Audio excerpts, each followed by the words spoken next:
Hey traders, quick blurb about the reaction to the earnings with Amazon and Apple. So today is the 27th at night, well, evening my time in California. I did a free webinar for those who responded to my other video. We had a blast. They joined about 140 people that were already members. I think there was 140 people. Anyway, we had a blast. And this video is probably going to be about 5 minutes on just the knee-jerk reaction. So I haven't read in details the report, but I know that Apple had tepid, fancy word, basically single-digit growth, which is fine for Apple. And they forecasted slightly lower growth forward. I think that was the blurb. And this was the reaction to that forecast. Green, first of all, collapse, and then green, and then collapse, and then back to green, and now flat. Is this the dumbest market on the planet? And luckily, if you have half a brain and some chart knowledge, you can avoid making these silly mistakes. Which one? Dumping Apple here and buying it here, and then dumping it here and then buying it here. Those are silly mistakes. What you can do is just try to make money off of other people's mistakes. So let's dissect the logic.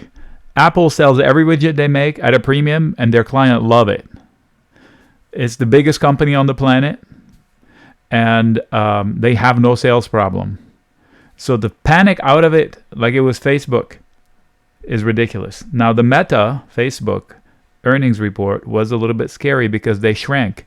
I don't know if they've ever shrank before. I know the headline said they met sales.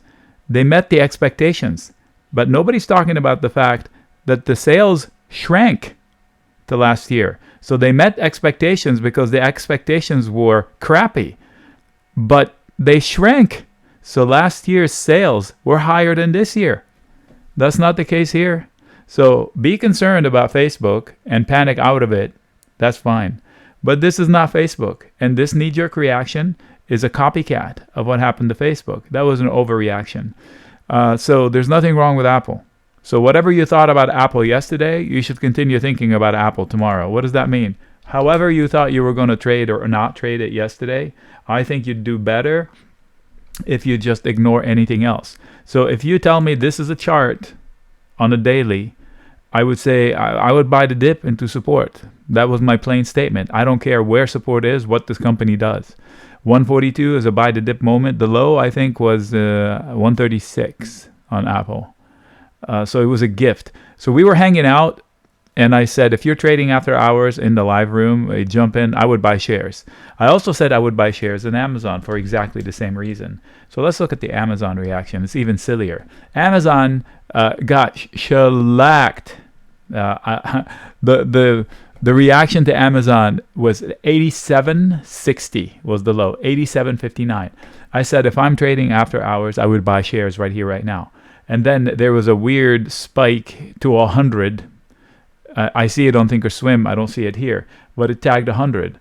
And it was a legit spike because somebody in our room that bought it here sold it at 97, 96 and change. So we know that the bids were there. So I will catch this falling knife tomorrow. Why? Because also if you read the report, they did not shrink. They grew 15%. So compared to Amazon's growth rates, that's not very good. But they still grew. And they're rolling over some pretty strong comps, right? And also, they said they forecasted another growth. So they forecasted sales for next quarter that are bigger than last year's next quarter, but not impressive. So they were, again, the word tepid. So people are freaking out. So what do I think of Amazon? Whatever I thought of Amazon the day before, I would think about it the day after.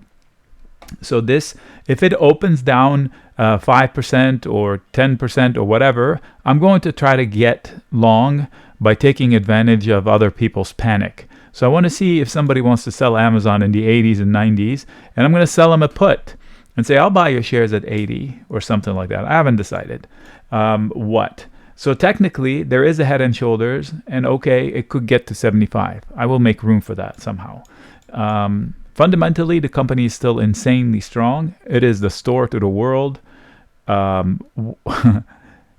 What? There is no panic. This is not Meta. The danger that Meta has is that it may have done growing and becomes a value proposition where this is still growing.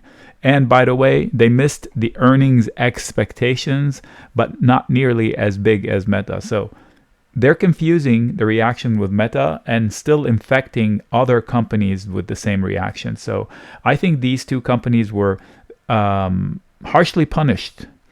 But had we not had the Meta reaction, we wouldn't have as much punishment in Amazon and especially in Apple. So anyway, those are my initial thoughts. Nothing here was a recommendation to do anything as far as trading. Do your own homework. This is one guy who is not from Wall Street, me, expressing his opinion. Oh, and if you like this video, give it a like and subscribe to the channel.